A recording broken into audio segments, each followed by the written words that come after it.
उसमें सर्टेन चीज़ें हैं जो कि इन्वेस्टर कंसिडर करते हैं। फ़र्स्ट ऑफ़ ऑल जो मुल्क है उसमें पॉलिटिकल स्टेबिलिटी कैसी है, पहली चीज़। दूसरे नंबर पे उस मुल्क का इंफ्रास्ट्रक्चर कैसा है। तीसरे नंबर पे वहाँ पे जो लोग हैं उनका स्किल सेट क्या है, उनकी कॉम्पिटेंसी लेवल क्या है। सिर्फ इंडिया ही की तरफ नहीं, ये कहें कि पाकिस्तान में क्यों नहीं आ रहा। आपका सवाल ये होना चाहिए था कि पाकिस्तान में क्यों नहीं आ रहा। There are lot of things कि पाकिस्तान में इन्वेस्टर नहीं आ रहा। सबसे पहले तो आपकी सिक्योरिटी की सूरत हाल, इंस्टेबिलिटी ऑफ पॉलिटिक्स, आपकी मुल्क में जो सूरत हाल वो स्टेबल ही नहीं है, कहीं भी रुक ही नहीं रहे। 100 मिलियन 10 करोड़ आप बता रही हैं। 100 मिलियन की इन्वेस्टमेंट कोई बहुत बड़ी इन्वेस्टमेंट नहीं है। इट्स एन पिनट at the scenario of the currently in Pakistan. कोई ऐसा इशू नहीं है कि आप कहें कि जी कोई 10 करोड़ पे या 100 मिलियन जो है कोई बहुत बड़ी इन्वेस्टमेंट है, छोटी सी इन्वेस्टमेंट है। अस्सलाम वालेकुम नाज़रीन, हम आवाज़ के साथ मैं हूँ आपकी होस्ट आयशा मतीन। नाज़रीन, लुलु ग्रुप से इन्वेस्ट करने जा रहा है 10 करोड़ 3 साल के अंदर अंदर। वो कह रहे हैं कि हम यहाँ पर इन्वेस्ट करेंगे और आगे भी अपकमिंग उनके इन्वेस्ट के बहुत चांसेस है। आइए पाकिस्तानी इमाम की तरफ चलते हैं, उनसे पूछते हैं इतनी बड़ी जो कंपनी और उधर के जो हेड हैं वो भी इस तरह से बड़े इंडिया की तरफ आ रहे हैं, उनसे बातचीत कर रहे हैं और इन्वेस्टमेंट की तरफ जा रहे हैं। इन्वेस्टर जो है खुद इंडिया की तरफ जा रहे हैं। अगर हम पाकिस्तान की बात करते हैं, यहाँ से जो है इन्वेस्टर मौजूद थे वो तो चले गए हैं और यहाँ की जो और भी छोटे मोटे अगर प्लेटफॉर्म है, शेल ले लिया और भी कोई इस तरह के प्रोडक्शन हाउस हैं या कोई भी ऐसे हैं तो वो यहाँ से जा रहे हैं। आवाम की तरफ जाने से पहले वीडियो को लाइक कीजिए, वीडियो के एंड तक रहिए मेरे साथ। उसमें सर्टेन चीज़ें हैं जो कि इन्वेस्टर कंसिडर करते हैं। फ़र्स्ट ऑफ़ ऑल जो मुल्क है उसमें पॉलिटिकल स्टेबिलिटी कैसी है, पहली चीज़। दूसरे नंबर पे उस मुल्क का इंफ्रास्ट्रक्चर कैसा है। तीसरे नंबर पे वहाँ पे जो लोग हैं उनका स्किल सेट क्या है, उनकी कॉम्पिटेंसी लेवल क्या है। मैं आपको एग्जांपल दूंगा बांग्लादेश की। बांग्लादेश में जिस तरह उन्होंने जब टैक्स फ्री किया कंट्री को, तो बहुत सारे इन्वेस्टर जो हैं उन्होंने मूव किया बांग्लादेश को और वहाँ पे टेक्सटाइल इंडस्ट्री काफ़ी ग्रो हुई और उसका अल्टीमेटली बांग्लादेश को ही फ़ायदा हुआ कि उनकी इकोनॉमी ने ग्रो की। जी सर, अगर हम बात करते हैं लुलु मॉल की, आपको पता है ये इंडिया में बनाया गया है और इनके जो ऑनर हैं, इनके जो मालिक हैं यूसुफ अली, उन्होंने कहा है कि इंडिया में हम 3 सालों में जो है 10 करोड़ की इन्वेस्टमेंट करने जा रहे हैं। अगर यही नहीं, उन्होंने पहले मॉल बनवाया है वहाँ, उसी से रिलेटेड वहाँ इन्वेस्टमेंट करेंगे और उसके बाद कुछ आने वाले कुछ और सालों में जो है वो 20 से 30 करोड़ की इन्वेस्टमेंट भी कर सकते हैं। इतनी बड़ी अमाउंट और वो इधर इन्वेस्ट करने जा रहे हैं। क्या कहते हैं, इससे इंडिया की इकॉनमी हर एक चीज़ में कितना फ़र्क पड़ सकता है? देखें, ओवरऑल अगर बात करें ना, जिस तरह मैंने आपसे शेयर किया कि मैं सऊदी में होता हूँ, तो वहाँ पे इस टाइम पे जो लुलु मॉल है, पांडा है, वो हर जगह पे आपको मिलेगा। हाँ, और हर जगह पे ब्रांचेस, इवन आपको इंडियन प्रोडक्ट्स जो हैं वो भी आपको मिलेंगी डिफरेंट जो डिपार्टमेंटल स्टोर्स हैं वहाँ पे।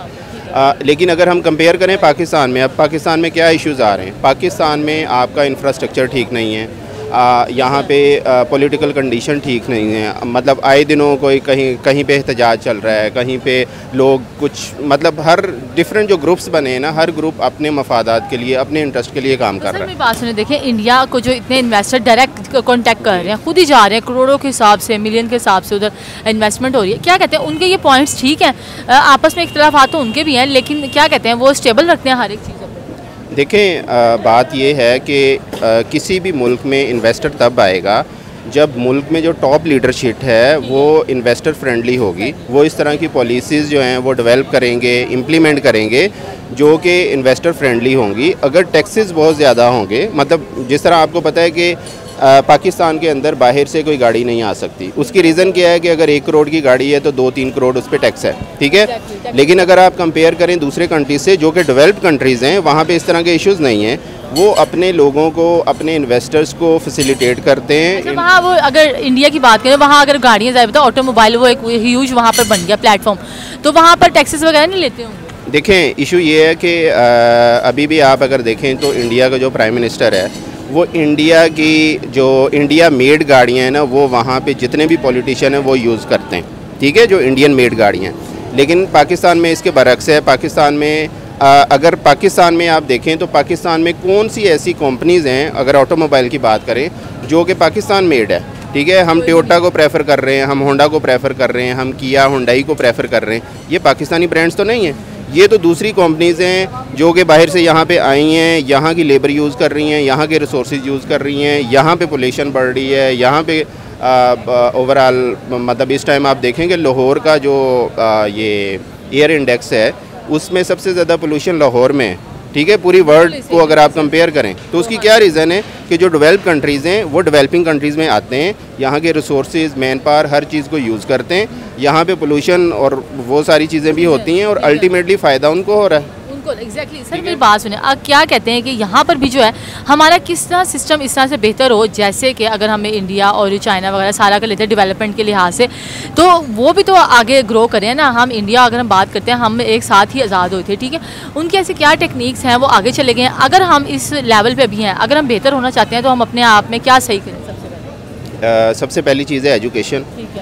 मतलब हमारे यहाँ पे अगर पाकिस्तान की बात की जाए तो 70% आपके लोग जो हैं वो रूरल एरियाज़ में रह रहे हैं, ठीक है, और वहाँ पे एजुकेशन को इतनी इम्पोर्टेंस नहीं दी जाती और उमूमन ये बात की जाती है कि अगर किसी ने एमएससी कर ली है, किसी ने मास्टर्स कर ली है तो वो क्या करेगा, आगे जॉब्स तो हैं नहीं। और अगर इस टाइम पे हम अपने मुल्क की कंडीशन देखें तो वाकई ऐसा ही है, बहुत सारे इंजीनियर्स हैं जो कि जॉबलेस हैं, जिन्हें जॉब्स नहीं मिल रही। ये एक सर्वे आया था पिछले दिनों कि 2021 के अंदर जितने लोगों ने माइग्रेट किया है पाकिस्तान से, मतलब मुख्तलिफ कामों के सिलसिले में डिफरेंट कंट्रीज़ पे गए, तो इस साल उससे 3 गुना ज़्यादा लोग जा रहे हैं और अभी भी उससे ज़्यादा लोग जाएंगे। अभी हम 5-6 लोग बैठे हैं तो हम यही बात कर रहे थे, अच्छा यार किसने कहाँ जाना है, क्या करना है, मतलब हर बंदा सोच ही ये रहा है। सर आप देखें, आपकी ये बात है, आप देखें अगर हम इंडिया को देखते हैं ना, वहाँ ऐसा लग रहा है यहाँ से ऑपोजिट हो रहा है, यहाँ से लोग जा रहे हैं और वहाँ लोग आ रहे हैं। वहाँ की मैशत और इकॉनमी स्ट्रॉन्ग होती जा रही है, यहाँ की कम होती जा रही है। ये बहुत डिफरेंट है, ज़मीन आसमान का फ़र्क है।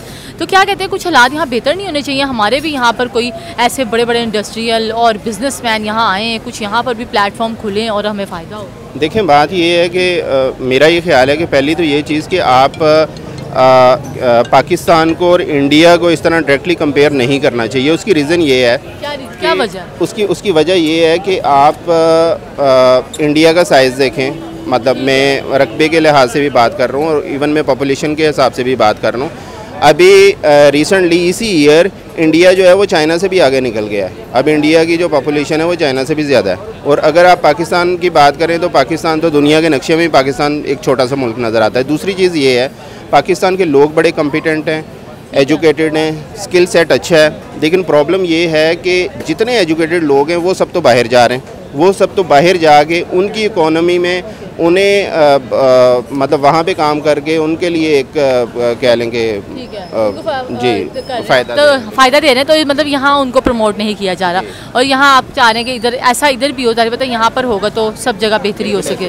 ऐसी इंडस्ट्रीज़ नहीं है, जॉब्स नहीं है। जब लोग जॉबलेस होंगे तो क्या करेंगे? अभी रिसेंटली आप ये वाक़या देख लें जिसमें ये कश्ती यूनान के पास जो डूबी है और उसमें पाकिस्तानी सबसे ज़्यादा थे। पाकिस्तानी उसमें आलमोस्ट 400-500 लोग जो हैं उनकी डेथ हुई है। तो वो लोग क्यों जा रहे हैं? वो लोग क्यों छोड़ के मतलब जा रहे हैं? जी, लोग क्यों इतने फ्रस्ट्रेटेड हैं कि वो जा रहे हैं सब कुछ छोड़ के? पैसे भी लगा रहे हैं, 20-20, 25-25 लाख भी दे रहे हैं और उन्हें पता भी है कि इसमें जान का भी ख़तरा है, लेकिन स्टिल जा रहे हैं। उसकी वजह है कि यहाँ पे तो मतलब लोगों को जॉब्स नहीं मिल रही। अब आप देखें कि यहाँ पे अगर एक फैमिली में वो 50,000 कमा रहे हैं, 60,000 कमा रहे हैं, तो उसमें वो अपना गुजारा नहीं कर सकते, नहीं कर सकते। तो मतलब ये कि यहाँ का कुछ मैनेज हो एजुकेशन सिस्टम भी, तो तभी हमारे इन्वेस्टर जो हमारी तरफ अट्रैक्ट हो सकते हैं और बेहतर कर सकते हैं। इवन कंपनीज यहाँ से वाइंड अप कर रही हैं। क्यों? क्योंकि कंपनीज़ को ये लग रहा है कि पाकिस्तान डिफ़ॉल्ट की तरफ जा रहा है due to political unstability. Shell ने यहाँ से वाइंड अप कर दिया है, ठीक है। शेल इतना बड़ा ग्रुप वो बाहर जा, उसकी क्या रीज़न है?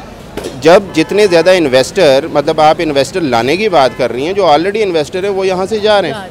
इवन जो ओवरसीज़ पाकिस्तानी हैं जो यहाँ पे इन्वेस्टमेंट करते हैं डिफरेंट जगहों पे, तो वो भी जी उनमें भी एक अनसर्टेनिटी जो है ना वो कंडीशन है कि वो उन्हें नहीं पता कि कल अगले 5 साल में क्या होगा, गया हम जो इन्वेस्टमेंट कर रहे हैं उससे कोई आउटकम हासिल भी होगा या नहीं। सिर्फ इंडिया ही की तरफ नहीं, ये कहें कि पाकिस्तान में क्यों नहीं आ रहा। आपका सवाल ये होना चाहिए था कि पाकिस्तान में क्यों नहीं आ रहा। There are lot of things के पाकिस्तान में इन्वेस्टर नहीं आ रहा। सबसे पहले तो आपकी सिक्योरिटी की सूरत हाल, इंस्टेबिलिटी ऑफ पॉलिटिक्स, आपकी मुल्क में जो सूरत हाल वो स्टेबल ही नहीं है, कहीं भी रुक ही नहीं रहे। आपने इन्फ्लेशन देख लें, इस वक्त मेरे ख्याल पाकिस्तान चंद उन कंट्रीज़ में है जहाँ इन्फ्लेशन सबसे हाई है। जबकि इंडिया का और हमारा तो मुआवजा किसी तरह होता नहीं है। उनका जो है वो इन्वेस्टर्स उधर जाएगा, वो उनकी आईटी देख लें, उनकी ऑटोमोबाइल इंडस्ट्रीज़ देख लें, उनकी डिफरेंट इंडस्ट्रीज़ हैं जो हमसे बहुत आगे हैं। हम रिफाइंड ऑयल के प्लांट्स अपने मेड इन इंडिया के नाम से बन गए। आप देख लें कि अभी उन्होंने रिसेंटली जो ऑयल में एक इम्प्रूवमेंट लाए हैं, अभी मेरे ख्याल में उन्हें बहुत ज़्यादा उसमें सेविंग्स आएंगी। एथेनॉल जो उन्होंने ऐड किया उसमें बहुत ज़्यादा सेविंग्स उन्हें आ रही हैं। हम जो है हम अभी तक देख रहे हैं कि हम रशिया से लेंगे, हम सस्ता लेंगे, हम उसी पे अभी तक डिस्कशंस अपनी करें।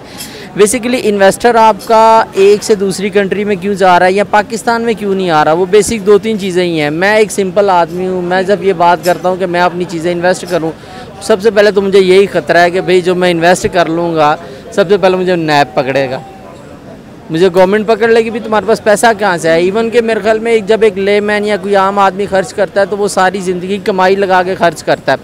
अभी मैं कल एक वीडियो देख रहा था, उसमें कोई शरीफ आदमी बेचारा कह रहा था कि जी मैंने 1 करोड़ रुपए अपनी ज़िंदगी की कमाई किसी सोसाइटी में लगाई है और वो सोसाइटी वाले कह रहे हैं आपका तो प्लॉट ही नहीं है यहाँ पर, उसके पास अलॉटमेंट लेटर भी था। तो जब ऐसी वीडियोस आपके सोशल मीडिया पर वायरल होंगी तो मुझे बताएं कौन सा इन्वेस्टर पाकिस्तान में आएगा। सर ये बताइए कि ये वाली चीज़ यहाँ तक कब चलती रहेगी? देखिए हमारी इतनी बड़ी इंडस्ट्री, इतने करोड़ों रुपए वहाँ खर्च हो चुके हैं, वो ख़त्म हो चुकी हैं।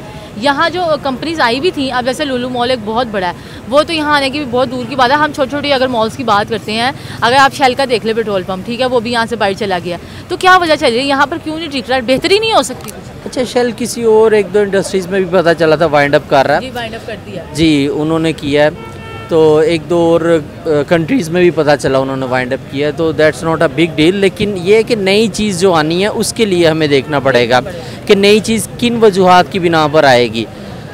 आपके मुल्क में एक लोअर लेवल से लेकर अपर लेवल तक का बंदा जो है वो इसी बात से डरता है कि यार मैं इस बंदे के पास जाऊंगा तो मुझे आगे से किस चीज़ का सामना करना पड़ेगा, मैं उस बंदे के पास जाऊंगा तो अगर आपने कोई गवर्नमेंट का काम निकलवाना है तो आपको पता नहीं कितने स्टेजेस से गुजर के और कितने इलीगल वेज यूज़ करके आपको जो है ना वो ये अपना काम कोई भी गवर्नमेंट का करवाना पड़ेगा। इवन कि आपने घर का मीटर लगवाना है तो आपको आई डोंट थिंक सो कि आपको it is so easy that कि आप इजीली लगवा लें मीटर। ये है कि मेरी बात सुने, अगर हम ओवरऑल कंट्री की बात करते हैं, अगर हम इंडिया की बात करते हैं तो उधर भी तो ज़ाहिर बात है सर सियासत होती है, उधर भी लड़ाइयाँ होती हैं और उधर भी करप्शन वगैरह होती है।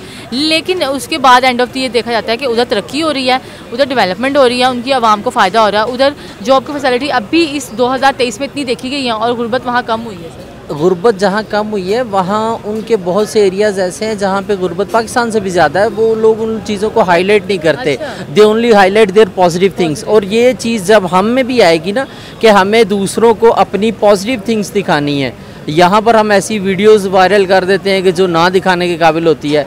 मैं कहना नहीं चाह रहा लेकिन हम एक वीडियो वायरल कर देते हैं जिसमें किसी की कोई बेटी डांस कर रही होती है और उसे पता नहीं कितने लाखों लाइक्स मिल जाते हैं। हमें कोई अच्छी वीडियोस वायरल करनी चाहिए जो हमारी कंट्री का नाम रोशन कर रहे हैं, डेवलपमेंट के हिसाब से कोई इन्वेस्टर जो आ रहे हैं, जो कंट्रीज़ डिफरेंट यहाँ पर हैं, जो डिफरेंट कंपनीज़ यहाँ पर हैं, उनके CEOs हैं जो बाहर से लोग आकर बैठे हैं, आप उन लोगों को इंटरव्यूज़ करें।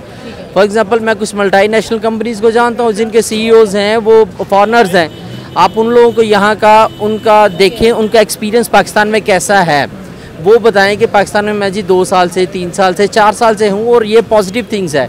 मैं 1-2 मल्टीनेशनल कंपनीज़ को जाता हूँ जहाँ पर लोग बाहर से आते तो हैं काम करने के लिए, जब वो देखते हैं वो कहते हैं हमें तो यहाँ पर it was told that it is a terrorist country, but when they go back they said that कि यार it is totally friendly country, इसमें जो है ना कोई ऐसी चीज़ नहीं है, we can freely walk, we can freely जो हम वहाँ घूम फिर सकते हैं, कोई इशू नहीं है।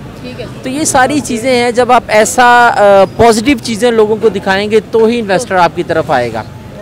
और कोई ऐसी चीज़ नहीं है कि आप लोग जो है अपनी नेगेटिव चीज़ें जब आप दिखा रहे होंगे, यही कल्चर जो यहाँ का इतनी आवाम है यहाँ पर, आप ऐसा कल्चर लोग आगे डेवलप करें कि हमारे तो लोग इतने फ्रेंडली हैं कि आप जैसा भी घूम फिर लें आपको कुछ भी नहीं होगा। मतलब जैसे इंप्रेशन आप दिखाएंगे उसी तरह ही आपको उसी तरह की चीज़ें आपके पास आएंगी। देखें, आपका नाम क्या है? आयशा। देखो मिस आयशा, 100 मिलियन 10 करोड़ आप बता रही हैं। 100 मिलियन की इन्वेस्टमेंट कोई बहुत बड़ी इन्वेस्टमेंट नहीं है। इट्स एन पिनट at the scenario of the currently in Pakistan. कोई ऐसा इशू नहीं है कि आप कहें कि जी कोई 10 करोड़ पे या 100 मिलियन जो है कोई बहुत बड़ी इन्वेस्टमेंट है, छोटी सी इन्वेस्टमेंट है।